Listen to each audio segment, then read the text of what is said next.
Video ini merupakan tugas aksi nyata pada modul 2.3. Saya, Ide Bagus Putra Agung, calon guru penggerak angkatan 7, kelas A713, Kabupaten Karangasem, Provinsi Bali.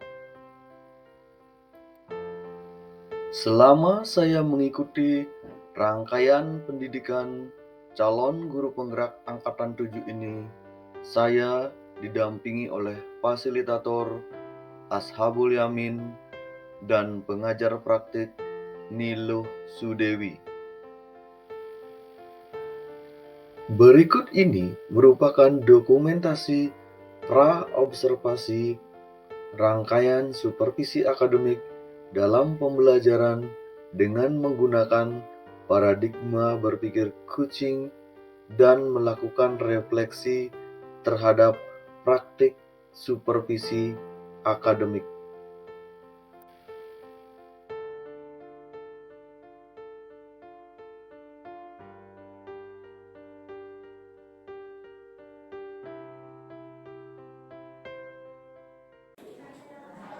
Om Swastiastu, Bu Desi. Bapak. Terima kasih sudah berkenan hadir sesuai dengan undangan melalui pesan WhatsApp yang saya kirimkan kemarin ya. Terima kasih Bu Desi. Nah, sebelumnya perlu saya sampaikan bahwa undangan saya untuk menghadirkan Bu Desi di sini adalah dalam rangkaian kegiatan saya mengikuti pendidikan calon guru penggerak angkatan 7. Mungkin Bu Desi sudah membersamai saya pada kegiatan Loka Karya yang kedua ya kemarin ya. Dan Bu Desi juga sudah mengisi lembar observasinya.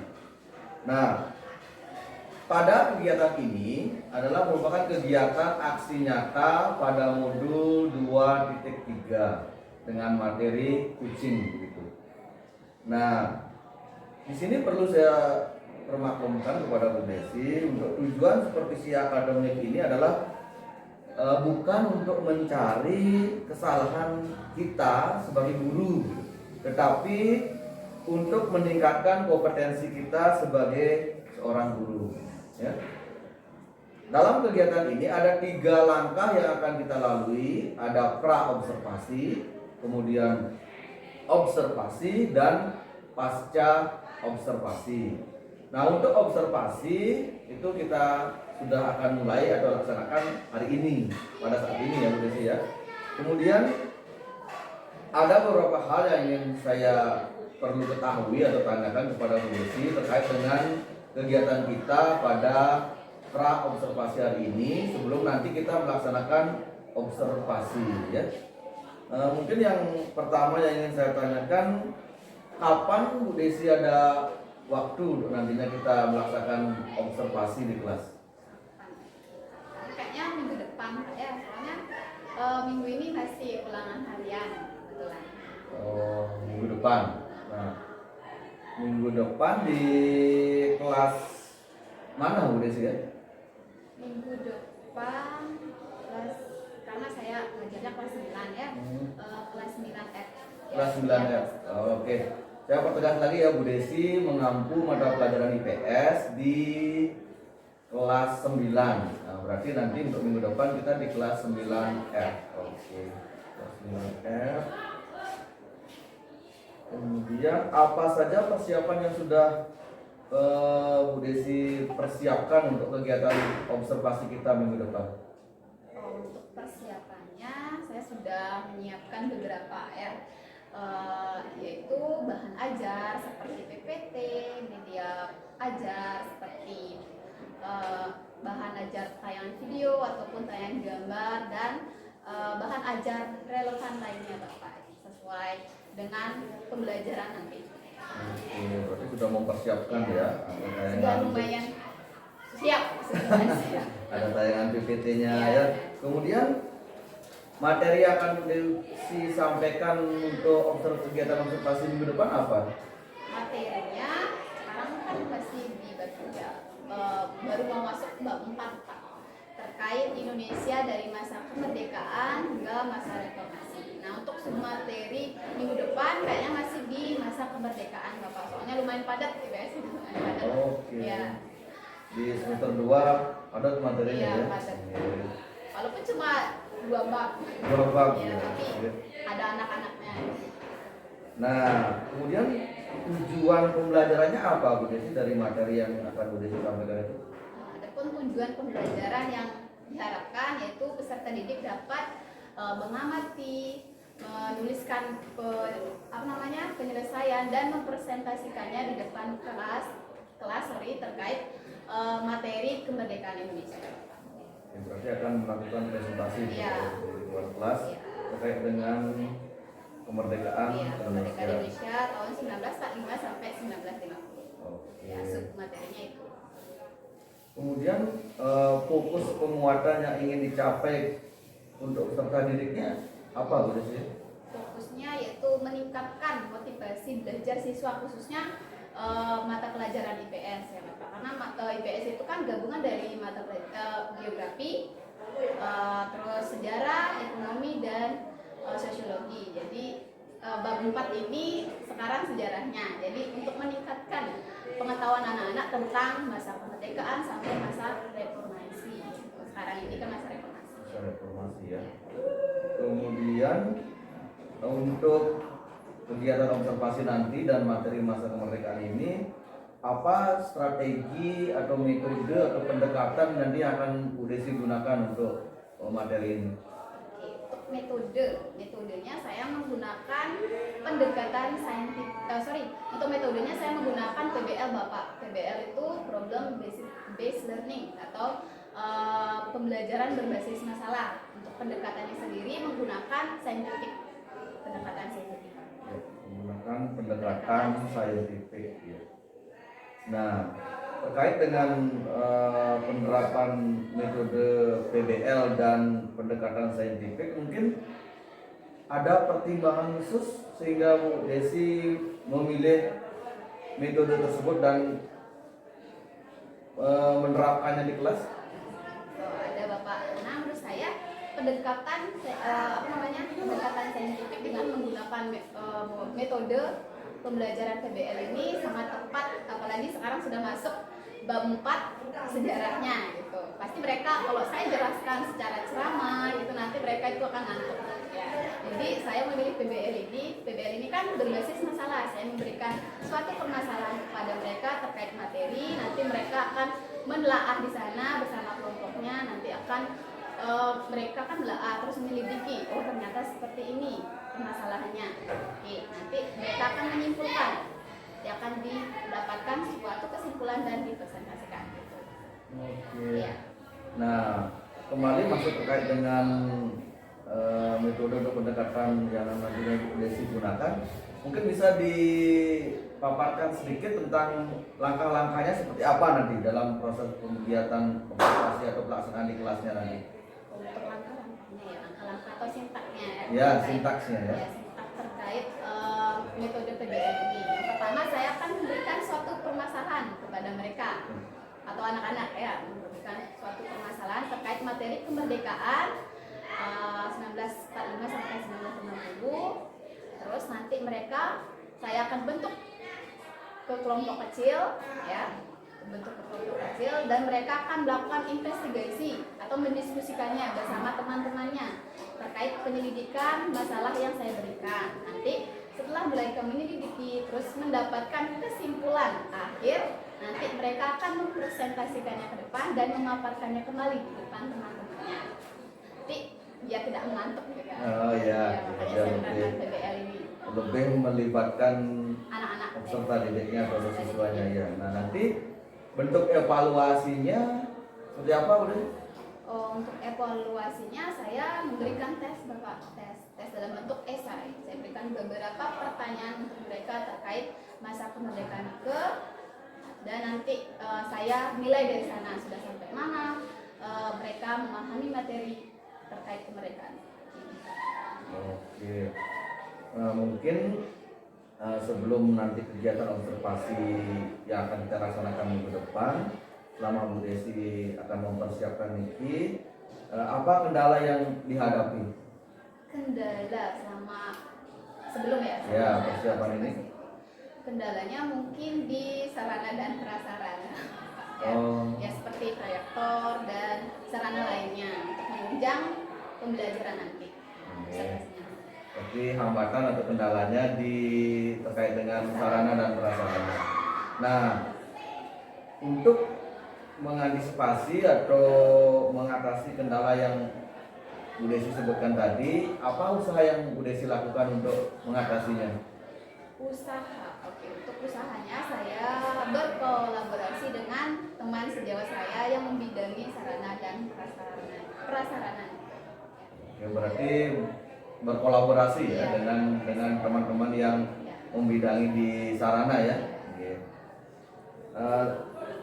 Terkait dengan kegiatan supervisi ini, untuk Bu Desi sendiri kompetensi apa yang ingin Bu Desi kembangkan sebagai pribadi Bu Desi gitu, sebagai Kompetensi yang saya ingin dapatkan yaitu umpan balik ya dari teman sejawat, terus masukan-masukan dari mereka supaya saya nantinya atau kedepannya dalam mengajar lebih baik lagi.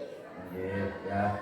Wah, nampaknya Niki persiapan yang sudah dilakukan sudah sangat matang sekali ya untuk kegiatan kita di kegiatan observasi kelasnya yang akan kita laksanakan minggu depan ya. Sudah semangat ini Pak? Iya, nah dan saya pun sudah tidak sabar lagi ya ingin mendampingi Bu Desi di kelas nanti pada kegiatan observasi. Dengan mendengar paparannya Bu Desi tadi sudah tidak sabar saya ya ingin mendampingi dan bagaimana actionnya nanti di kelas ya. Nah mungkin untuk kegiatan observasi kita hari ini ya pra observasi hari ini cukup, dan terima kasih Bu Desi sudah meluangkan waktunya, dan semoga pada kegiatan observasi nanti minggu depan tidak ada halangan, bisa berjalan dengan baik dan lancar ya.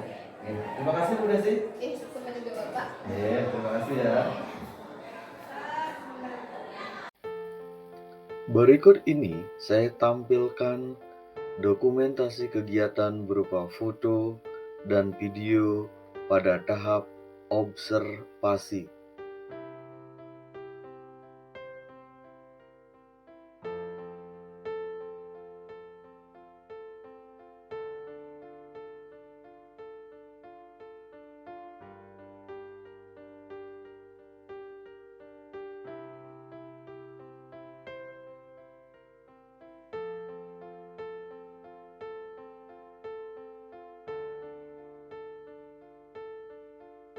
Selamat pagi anak-anak semuanya. Baik,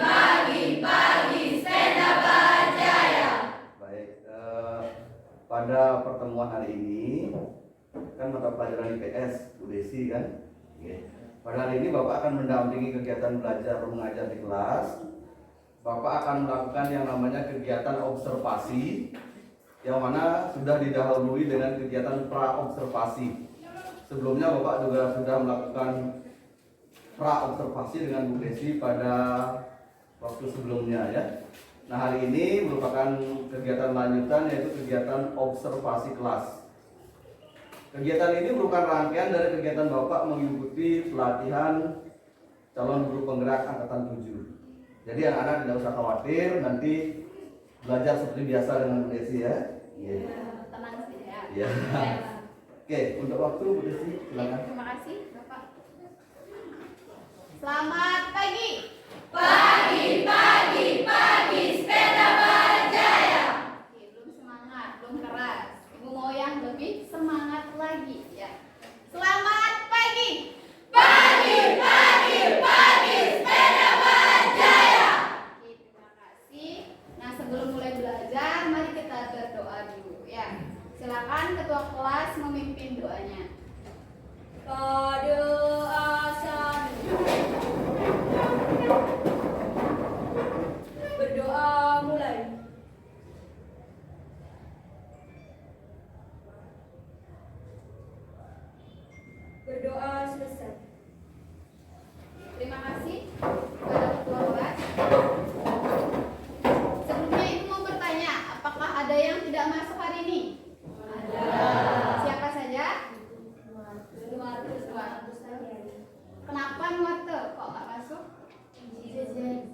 Sanjaya gimana? Kenapa? Sakit. Oke. Nah, terima kasih. Semoga kita selalu dalam keadaan sehat. Oke, sudah siap belajar? Sudah. Yakin? Yakin. Sebelum belajar, Ibu mau mengajak kalian melatih kefokusan terlebih dahulu. Ya, sebelum belajar. Oke. Silakan tangannya direntangkan dulu, digoyang-goyang, diputar-putar. Tangannya segini. Berdiri ya, lebih baik berdiri. Kasih space. Ayo, diputar.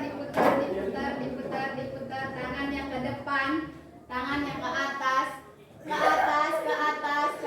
Oke, belum fokus. Sekali lagi. Tangannya ke atas, tangannya ke depan, tangannya ke bawah. Oke, sudah fokus. Terima kasih. Tepuk tangan dulu.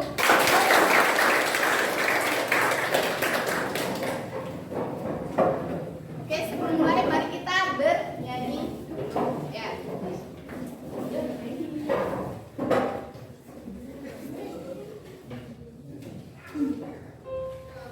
Apa lagunya? Kita nyanyi bareng-bareng. Airku tidak kulupakan, kan terkenang selama hidupku. Biarpun saya pergi jauh, tidak akan hilang dari kalbu. Tanahku yang ku cintai, engkau ku hargai. Oke, terima kasih. Jadi ini akan berkaitan dengan materi kita. Walaupun kita berada dimanapun, kita harus tetap mencintai tanah kelahiran kita, yaitu di mana? Indonesia. Ya. Bagus. Nah, hari ini Ibu akan mengajarkan kalian masuk ke bab 4 sekarang ya, yaitu tentang masyarakat Indonesia dari awal kemerdekaan hingga awal reformasi. Hingga sampai sekarang masih masa reformasi. Nah, adapun materi atau topik yang kita akan bahas hari ini adalah Indonesia pada masa reformasi yang dimulai pada tahun 1945 sampai 1950. Oke, silakan sambil dilihat bukunya dibuka. Nah, adapun tujuan pembelajaran kita pagi hari ini yaitu diharapkan anak-anak dapat menganalisis serta menjelaskan bagaimana kehidupan masyarakat Indonesia pada masa awal kemerdekaan, yaitu pada tahun 1945 sampai 1950.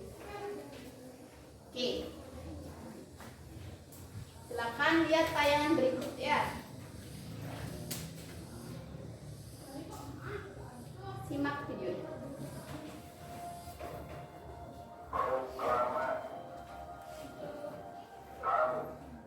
Bangsa Indonesia dengan menyatakan kemerdekaan Indonesia.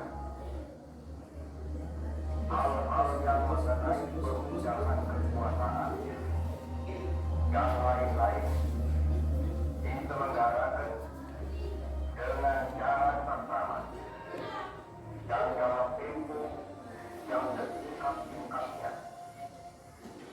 Jakarta, 17 Agustus 1945, atas nama bangsa Indonesia, Soekarno Hatta. Oke. Terkait video tadi, apa yang anak-anak ingin ketahui? Apa? Oke. Saya mau bertanya apa saja persiapan Indonesia menjelang kemerdekaan. Oke, persiapan. Jadi video tadi adalah video proklamasi kemerdekaan ya, yang dikumandangkan oleh siapa?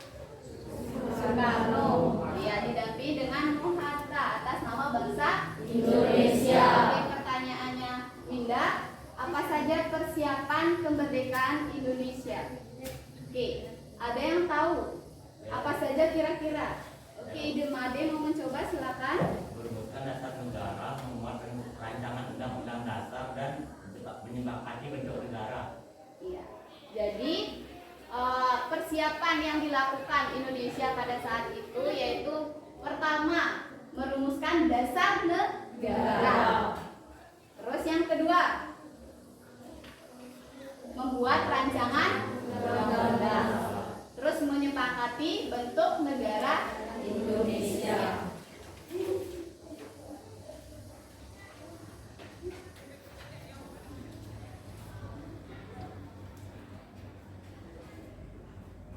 Oke, ini gambar proklamasi kemerdekaannya.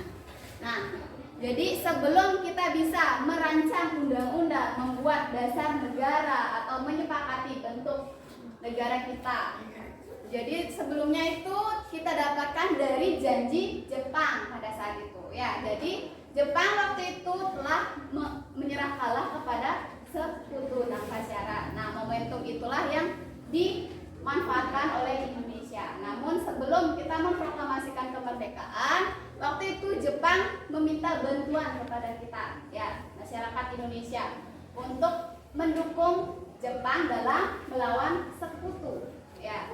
Nah, waktu itu Jepang juga memberikan janjinya kepada Indonesia dengan membentuk badan penyelidik usaha persiapan kemerdekaan Indonesia. Nah, ini dari Jepang. Nah, dalam BPUPKI itu melakukan 2 kali sidang. Sidang pertamanya dilakukan pada tanggal 29 Mei sampai 1 Juni. Nah, dalam sidang tersebut membahas tentang apa? Dasar negara Indonesia. Nah, dalam BPUPKI ini diketuai oleh siapa? Kira-kira ada yang tahu?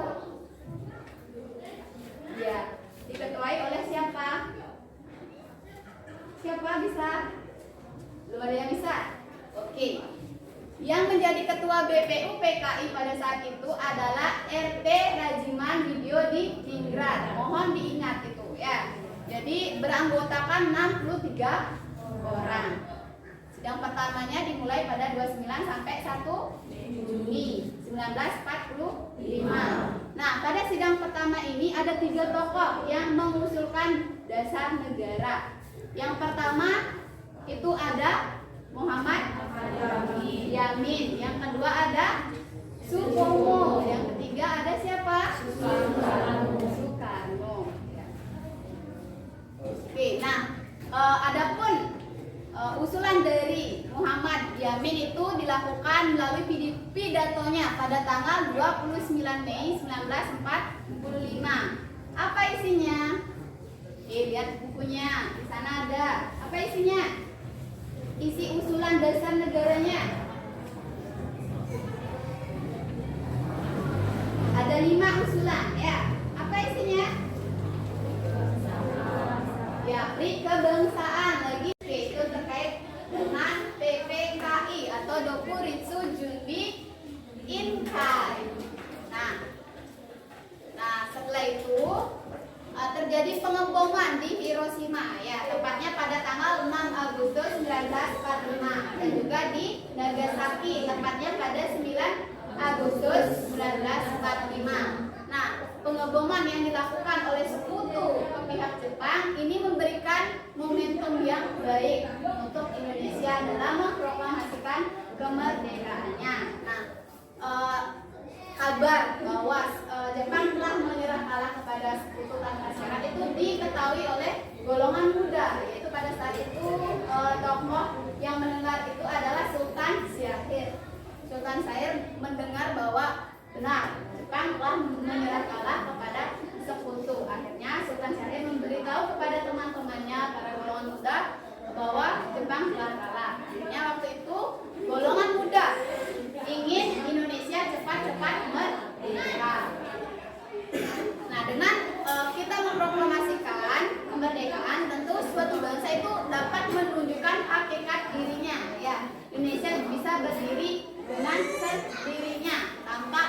adanya campur tangan orang lain atau bangsa lain gitu. Terus proklamasi kemerdekaan ini, sebelum proklamasi kemerdekaan ini terjadi adu argumen antara golongan muda dengan golongan tua. Nah waktu itu kan golongan muda sudah mengetahui bahwa Jepang sudah kalah. Pokoknya dia pengen cepat-cepat Indonesia merdeka. Golongan muda pengen cepat-cepat Indonesia merdeka. Namun waktu itu golongan tua tidak mengindahkan atau menyetujui, karena waktu itu golongan muda merasa Jepang itu belum sepenuhnya kalah terhadap sekutu, karena persenjataan Jepang itu masih sangat lengkap. Jadi golongan tua itu tidak ingin mengambil keputusan terlalu terburu-buru. Nah tapi tetap golongan muda itu pengen secepatnya, pokoknya kita harus merdeka. Jangan kita mau merdeka dari pemberian Jepang, itu katanya golongan muda. Nah akhirnya waktu itu golongan muda membawa Soekarno dan Mohatta beserta Ibu Fatmawati ke Rengas Dengklok. Jadi golongan muda itu membawa ke Rengas Dengklok itu bukan disandra ya, tapi diamankan supaya golongan tua yaitu Soekarno dan Hatta itu tidak terpengaruh oleh pihak Jepang. Itu tujuannya ya. Terus pada saat dibawa ke Rengas Dengklok itu terjadi perundingan. Bapak, saya mau Indonesia secepatnya merdeka, kepada kata golongan muda. Tapi tetap jangan dulu anak-anakku, kita itu masih harus benar-benar matang dulu. Kita harus punya perencanaan dulu, artinya rancangan dulu untuk memproklamasikan kemerdekaannya. Itu kata golongan tua. Akhirnya disepakati waktu itu di Malang itu bahwa Indonesia akan melaksanakan proklamasi kemerdekaannya yaitu pada tanggal 17 Agustus 1945 dan paling lambat itu sampai jam 12 siang. Itu janjinya golongan tua waktu itu ya. Nah, tempat dilaksanakannya perancangan undang-undang itu di rumahnya Laksamana Muda Maeda ya. Mereka mengadakan rapat untuk menyusun teks proklamasi itu, kan sudah disepakati. Akhirnya disepakati juga tempat penyusunan proklamasi kemerdekaan itu di rumahnya Laksamana Muda Maeda. Kenapa kok bisa rumah Laksamana Muda Maeda yang dipakai? Karena karena rumah itu dianggap aman dan tepat untuk dilakukan penyusunan proklamasi karena jauh dari pemerintah militer angkatan darat dari Jepang ya, itu yang mendasari. Oh ya, kok bisa di rumahnya Laksamana Muda? Itu kan pihak dari Jepang, orang Jepang. Ya, jadi Laksamana Muda Maeda itu merasa kasihan ya dengan Indonesia. Karena seperti itulah kejamnya bangsanya menjajah Indonesia, sehingga beliau menawarkan rumahnya untuk dijadikan tempat menyusun proklamasi kemerdekaan. Oke, nah dalam penyusunan itu ini adalah proklamasi yang dirancang ya, ada coretan di sana ya, bisa dilihat. Jadi Insinyur Soekarno waktu itu menulis konsep proklamasi kemerdekaannya dan Mohatta juga Muhammad Subagio menyumbangkan pemikirannya secara lisan ya. Jadi yang membuat kata awalnya itu adalah Muhammad Subagio, pembukanya itu disumbangkan secara lisan oleh Subagio. Terus akhirannya itu disumbangkan oleh siapa? Mohatta. Ini untuk teks proklamasinya. Kelihatan? Bisa dibaca? Bisa. Gimana bacanya? Indonesia dengan ini menyatakan kemerdekaan Indonesia. Lagi mengenai pemindahan kekuasaan dan lain-lainnya dengan tempo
Berkaitan dengan janji yang telah dikemukakan oleh pihak Jepang, pada 1 Maret 1945 diumumkan membentuk Badan Pendidik Usaha Persiapan Kemerdekaan Indonesia. BPU PKI terdiri atas 63 orang yang diketuai DRKSD Radiningrat. Dalam aktivitasnya, BPU PKI mengadakan sidang sebanyak 2 kali. Sidang pertama dilaksanakan pada 29 Mei sampai 1 Juni 1945 yang membahas tentang rumusan dasar negara Indonesia Merdeka. Dibentuklah panitia 9 menghasilkan rumusan yang disebut Jakarta Center atau Piagam Jakarta. Sidang kedua dilaksanakan pada 10 sampai 17 Juli 1945 yang membahas rencana Undang-Undang Dasar. Sidang ini juga membicarakan bentuk negara. Bentuk negara kita adalah republik. Pada tanggal 14 Juli 1945, panitia perancang Undang-Undang Dasar yang diketuai oleh Soekarno melaporkan hasil kerja panitianya, yaitu pernyataan Indonesia Merdeka, pembukaan Undang-Undang Dasar, dan batang tubuh Undang-Undang Dasar. Sudah? Yang lain dari kelompok lain ada yang ingin menanggapi atau ada yang ingin ditanyakan terkait persiapan kemerdekaan Indonesia? Oke, Demade, apa yang ingin ditanyakan? Siapa yang menjadi ketua panitia 9? Oke, tadi dijelaskan dibentuk panitia 9 pada sidang pertamanya. Siapakah kira-kira yang menjadi ketua pada saat itu? Diketuai oleh Soekarno dan didampingi oleh Muhammad Hatta. Ya, jadi ketua dalam yang menjadi ketua dalam panitia 9 itu adalah Soekarno. Ya, ada 9 anggota dalam panitia 9. Nah, panitia 9 itu dibentuk tujuannya untuk merancang perumusan Undang-Undang Dasar.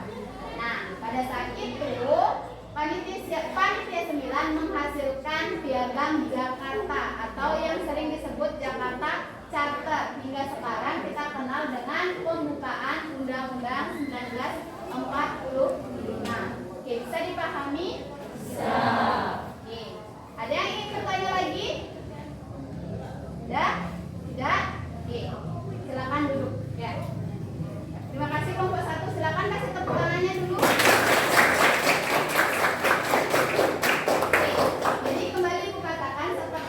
Dijelaskan oleh kelompok 1, sudah dijelaskan tadi waktu awal. Jadi kita bisa memproklamasikan kemerdekaan itu karena ada janji dari Jepang, ya, yang ingin memberikan kesempatan kita merdeka. Itu janjinya, ya. Janji pertamanya. Saatnya jam 8 dimulai. Nah, janji Jepang tersebut direalisasikan, ya, melalui sidang BPU PKI, membentuk BPU PKI. Nah, BPU PKI ini dibentuk pada tanggal 1 Maret 1945. Adapun BPU PKI itu dalam bahasa Jepangnya disebut dengan Dokuritsu Junbi Chosakai. Mohon diingat, ditanam di otaknya atau ditulis, silakan ditulis dulu semuanya. Dalam bahasa Jepang, BPU PKI itu disebut dengan Dokuritsu Junbi Chosakai yang dibentuk pada tanggal 1 Maret 1945, ya. Nah, dalam sidang BPU PKI itu diadakan 2 kali sidang. Sidang pertamanya yaitu tanggal berapa? Tanggal berapa? 29 Mei. Ya, 29 Mei 1945 sampai 1 Juni 1945. Sidang pertama itu membahas tentang dasar negara. Ingat, ada 3 tokoh yang memberikan usulannya. Yang pertama Muhammad Yamin, Supomo, dan Soekarno. Jadi itu untuk sidang pertamanya. Nah, lanjut lagi sidang keduanya pada tanggal 10 sampai 17 Juni 1945 membicarakan tentang Undang-Undang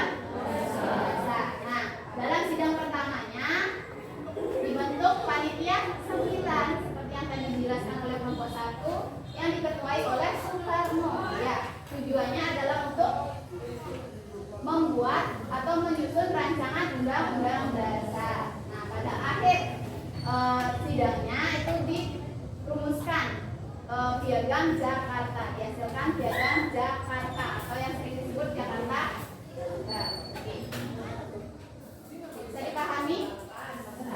Nah, selain dibentuk BPU PKI, ternyata juga dibentuk panitia persiapan kemerdekaan Indonesia, ya, atau PPKI. Dalam bahasa Jepang, PPKI itu disebut Dokuritsu Junbi Inkai. Ingat, PPKI Inkai. Kalau BPU PKI Chosakai. Ya. Nah, Dokuritsu Junbi Inkai ini dibentuk pada tanggal 7 Agustus 1945. Nah, dibentuk ini setelah diresmikannya di Dalat Vietnam, ya. Dalat Vietnam.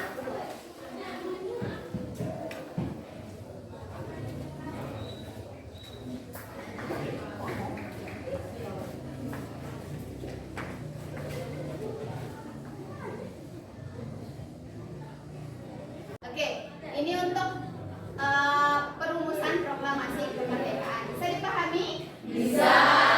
Ada pertanyaan dulu? Ya, bisa dilanjutkan ke kelompok berikutnya? Bisa. Sekarang kita lanjut ke kelompok berikutnya.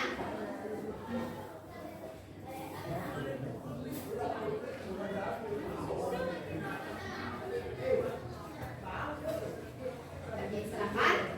Jadi setelah perumusan teks proklamasi yang dilakukan di Rumah Laksamana Maeda, tepatnya pada tanggal 17 Agustus 1945, persiapan upacara pembacaan proklamasi kemerdekaan Indonesia dilakukan di Jalan Pegangsaan Timur nomor 25.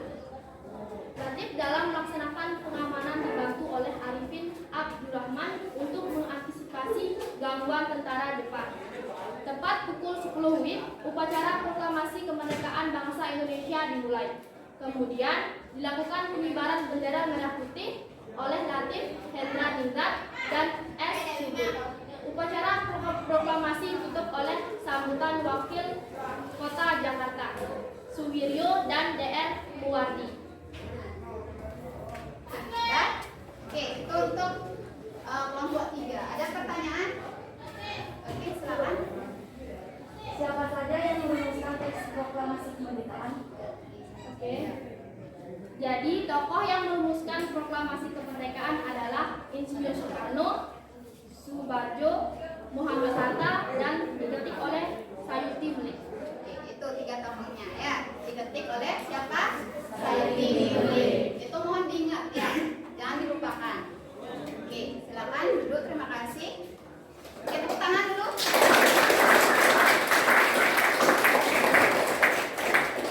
Oke, sekian untuk materi kita. Siapa yang ingin menyimpulkan sekarang? Menyimpulkan? Oke, silakan Winda. Berdiri Winda, biar didengar sama teman-temannya. Kemerdekaan diawali dengan proklamasi kemerdekaan.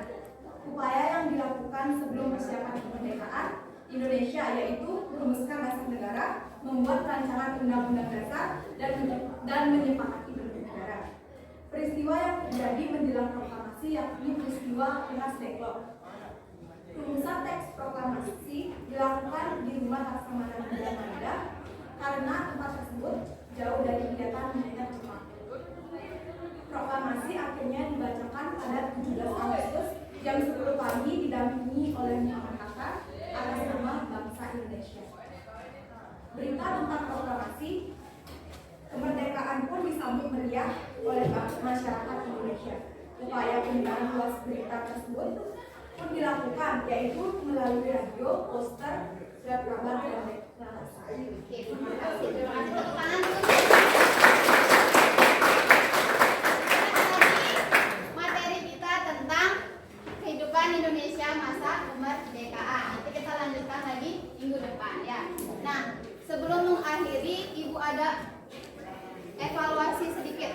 Silakan keluarkan kertas, isi nama dan nomor absen. Ya. Ada kuis evaluasi dari Ibu. Jadi kalian jawabnya singkat aja, ya. Singkat aja.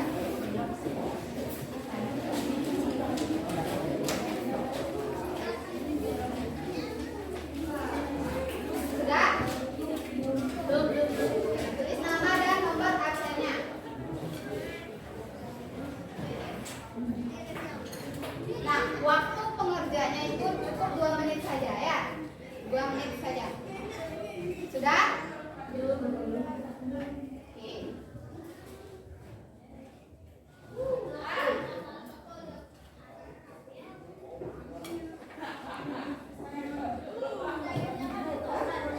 Sudah? Kita lanjut ke soal pertama. Apa yang melatar belakangi peristiwa Rengas Dengklok? Silakan dijawab. Waktunya 2 menit saja. Jawabnya singkat saja. Jangan lihat bukunya, tutup bukunya. Yuk. Jadi jawab, silakan.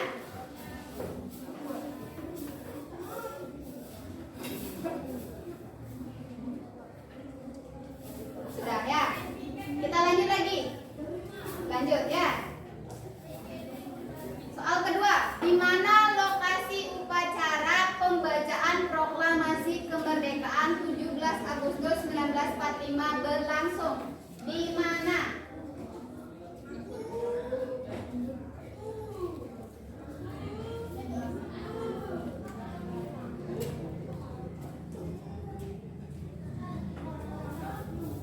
Sudah? Oke, kita lanjut lagi. Yang ketiga, BPUPKI dalam bahasa Jepang disebut apa? Sudah itu tadi, jelaskan juga.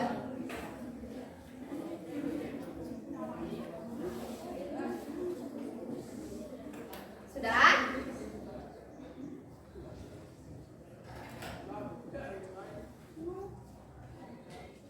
Sudah semuanya? Sudah? Oke, kita lanjut. Yang keempat, siapa saja tokoh yang mengusulkan rumusan dasar negara Indonesia dalam sidang BPUPKI? Ada 3 tokoh ya. Siapa saja, sebutkan.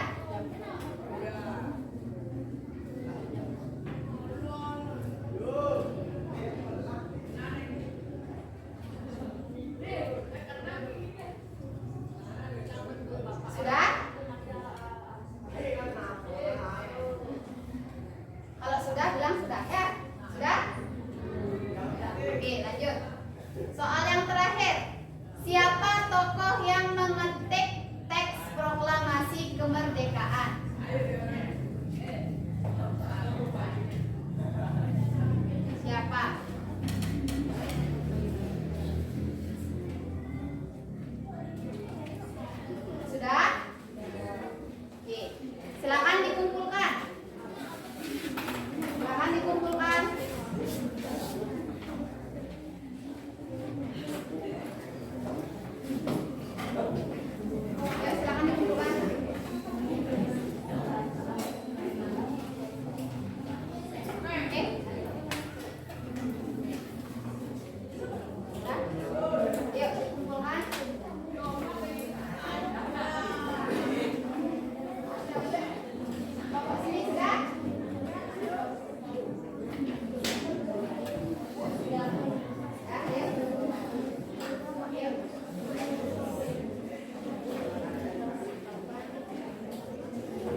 isi perut. Oke, biar fokus. Selamat pagi. Selamat pagi. Selamat siang. Selamat sore. Pagi. Pagi. Malam. Tetap aja. Oke, kita akhiri dulu ya. Silakan.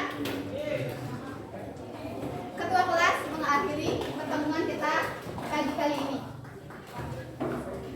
Berdoa mulai.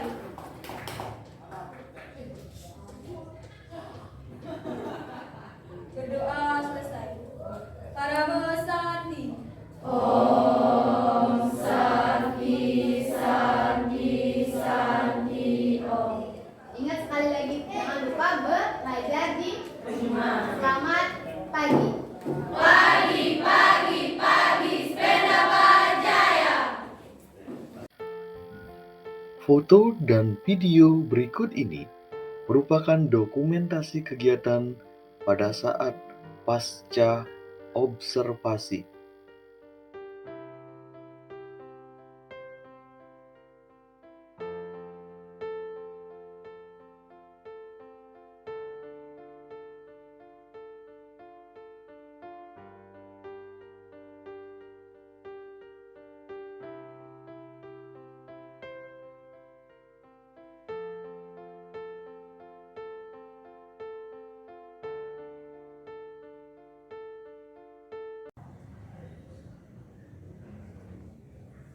Om Swastiastu, Bu Desi. Om Swastiastu, Bapak. Selamat pagi. Selamat pagi. Gimana kabarnya hari ini? Luar biasa sekali. Iya. Terima kasih Bu Desi. Pagi ini sudah berkenan meluangkan waktu untuk kembali berbincang-bincang dengan saya terkait dengan kegiatan kita yang sudah kita lakukan beberapa minggu yang lalu, mulai dari pra observasi, kemudian kegiatan observasi, dan hari ini tahap terakhir ya, pasca observasi. Nah, di kegiatan pasca observasi ini ada beberapa pertanyaan atau beberapa hal yang ingin saya tanyakan dengan Bu Desi. Mungkin kita berbincang terkait dengan kegiatan dari pra observasi, kemudian observasi, dan hari ini di pasca observasi. Baik Bu Desi, boleh kita mulai ya bincang-bincang. Yang pertama mungkin yang ingin saya tanyakan adalah terkait dengan perasaannya Bu Desi pada saat melakukan kegiatan mulai dari pra observasi dan observasi. Bagaimana perasaannya Bu Desi? Terima kasih Bapak. Sebelumnya saya mau mengucapkan terima kasih kepada Ibu dan Bapak Ya. yang sudah melibatkan saya dalam kegiatan ini. Tentu sangat luar biasa sekali saya bisa ikut dalam kegiatan ini. Pengalaman baru bagi saya, apalagi saya terbilang baru ya dalam pendidikan ini. Luar biasa. Terima kasih sekali lagi. Nah, untuk perasaan saya sendiri dari pra observasi sampai pasca observasi tentu sangat sekarang grogi ya. Karena diwawancara langsung oleh Bapak dan ditemani Ibu yang hebat ya. Tapi selain grogi tadi tentu sangat excited sekaligus senang ya karena ikut terlibat dalam kegiatan ini, terus dari pra observasi, terus observasi kemarin ya, karena sudah sesuai dengan sudah sesuai dengan yang saya rancang atau yang saya sudah lakukan rencana sebelumnya. Tahapan demi tahapannya sudah sesuai ketika observasi ya. Terus siswa juga terlihat excited dalam pembelajaran, jadi sangat senang sekali perasaan saya ya. Terus ditemani juga sama Bapak, kolaborasinya sangat luar biasa. Terus mengajarkan saya juga ya gimana menumbuhkan motivasi siswa dalam belajar, gimana mencari inovasi-inovasi dalam pembelajaran supaya siswa itu lebih berminat dalam belajar. Tentu sangat sampai di tahap itu ya. Kemudian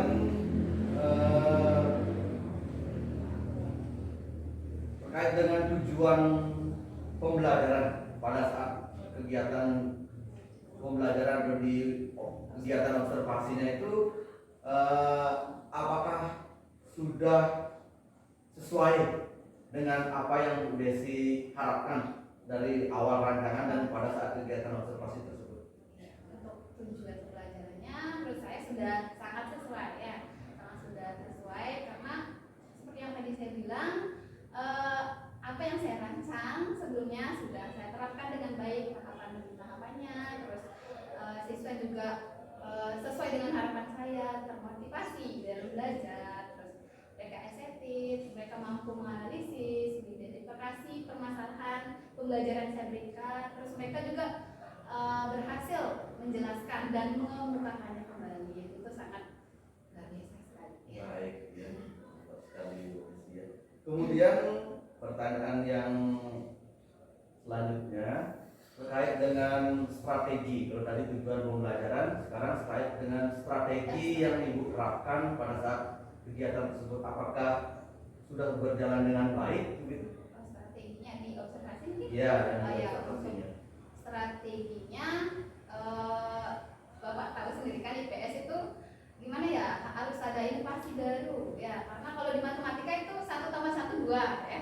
Kalau di IPS itu 1+1 kadang-kadang bisa 6, bisa 7, bahkan 10 ya, karena terjadi update terus dalam IPS. Contohnya kalau kita berbicara tentang jumlah penduduk di dunia, kan setiap hari itu pasti ada peningkatan atau penurunan atau fluktuasi ya, jadi harus ada inovasi terbaru, baik itu strategi di dalam mengajar ya. Jadi untuk strateginya sendiri saya menggunakan kemarin di observasi saya menggunakan model pembelajaran yaitu PBL ya, Problem Based Learning. Jadi menurut saya sangat sesuai dengan strategi yang saya terapkan, di mana siswa mampu terpacu ya, terpacu saat belajar, mereka semangat untuk mengidentifikasi permasalahan yang saya berikan bersama teman kelompoknya. Mereka juga mampu menjelaskan kembali apa yang mereka dapatkan dari identifikasi tersebut. Jadi IPS ini harus update terus Pak informasinya ya, harus sesuai juga dengan karya-karya yang ada ya. Siswanya dilibatkan penuh ya. Iya, siswanya Ada dilibatkan. presentasi Ya, ya. ada presentasinya, terus menggunakan media juga ya. Seperti yang Bapak ajarkan, coba IPS menggunakan media seperti ini biar mereka tertarik, biar nggak monoton, karena IPS itu ngantuk ya, sirkusnya ngantuk gitu makanya. Kemudian selanjutnya, nah pada saat kegiatan kita dari pra observasi dan observasi, kendala-kendala yang Bu Desi hadapi apa pada saat dari persiapan sampai dengan observasinya? Oh ya, untuk kendalanya sampai sekarang tidak terlalu sih ya, tapi untuk gininya pasti di sarana dan prasarana Bapak, tapi sudah diatasi dengan baik karena kita juga melakukan kolaborasi dengan baik bersama tim prasarana ya. Terus mereka juga mendukung penuh kegiatan di sekolah ini, terutama ya, baik itu di bidang pembelajaran ataupun kegiatan apapun yang lainnya dilakukan sekolah. Jadi bisa teratasi, tidak terlalu urgent sekali kendalanya. Berarti pemetaan atau modal atau aset sekolahnya sudah mulai tertata ya, mulai dari aset manusianya, koordinasi dengan dari waka sarana, kemudian modal fisiknya terkait dengan alat-alat yang digunakan sudah lengkap ya, Sudah mendukung lumayan, ya, sudah lumayan. Walaupun tidak semuanya Ya, gitu. sudah lumayan. Baik, terima kasih. Kemudian selanjutnya terkait dengan tindak lanjut atau komitmen Bu Desi ke depannya setelah kegiatan ini apa Bu Desi? Tindak lanjutnya mungkin saya akan menyempurnakan lagi ya, menyempurnakan lagi apa yang sudah saya terapkan supaya bisa lebih baik lagi ke depannya. Penyempurnaan di langkah-langkah pembelajaran untuk mendapatkan inovasi-inovasi baru dalam pembelajaran, karena apalagi saat ini siswa itu kan sudah sangat maju sekali ya, apalagi di bidang IT, kita terapkan di IT-nya gitu, mencari informasi yang relevan sesuai dengan pembelajaran yang saya terapkan, menyempurnakannya. Karena ternyata di dunia pendidikan ini terutama sangat kompleks sekali ya, sangat dibilang susah gitu. Tapi ternyata ada menyenangkannya juga. Sekarang kan sudah kemajuannya sudah sangat pesat, jadi kita harus update terus gimana sih caranya kita agar siswa itu bisa termotivasi dalam belajar dengan menerapkan pembelajaran yang kreatif, inovatif dan yang lainnya gitu, sesuai dengan perkembangan zaman tentunya Pak ya. Saya lihat juga Bu Desi sering juga ya memberikan tugas-tugas kepada peserta didiknya. Saya lihat beberapa peserta didik asik di ruang TI nyari tugas-tugas. Saya tanya, tugas apa ini? Tugas IPS dari Bu Desi. Oh, berarti sudah mulai ya, gitu ya. Bagus sekali. Kemudian ini pertanyaan pamungkas ini yang terakhir di kegiatan ini. Pembelajaran apa ya yang Bu Desi bisa petik dari alur kegiatan kita yang sudah kita lalui, mulai dari kegiatan pra observasi, observasi dan hari ini ya yang kita sudah lakukan. Yang bisa saya petik ya, mungkin wawasan saya jadi lebih luas lagi Pak ya, karena dari awal diajak kita berkolaborasi bareng ya Bapak juga. Gimana sih belajaran biar nggak monoton gitu aja, terus Bapak sudah coba ini, ayo kita gini, jadi saya lebih terpacu lagi, terus wawasan saya lebih luas lagi, apalagi Ibu juga sering membantu kita ya bersama, jadi wah ternyata luar biasa sekali ya kalau kita mau belajar bareng-bareng itu bisa gitu. Dan pendidikan itu ternyata nggak sesulit itu, menyenangkan. Iya, menyenangkan ya harus ya. Karena saya baru kan jadi Iya. ya, menyenangkan sekali. Sangat luar biasa sekali ya. Baik Bu Desi, pada sesi penutup ini saya sangat mengucapkan terima kasih kepada Bu Desi. Saya juga terima kasih Bu. Iya. Sudah bersama kami Bu Dewi dan saya di kegiatan dalam Guru Penggerak Angkatan 7 ini, bersama-sama dengan saya dan Bu Desi, Bu Dewi juga di kegiatan seperti akademis ini ya. Terima kasih sekali Bu Desi. Ya, terima kasih. Ya, mohon maaf Kesempatannya apabila yang luar biasa Ibu ya, Bu Dewi, Bapak. ya, mohon maaf apabila ada hal-hal yang kurang berkenan ya. Ya. Saya mohon maaf juga gitu ya. Terima kasih Bu Desi. Jadi, sukses selalu. Ya. Sukses selalu juga. Terima kasih ya. Ya.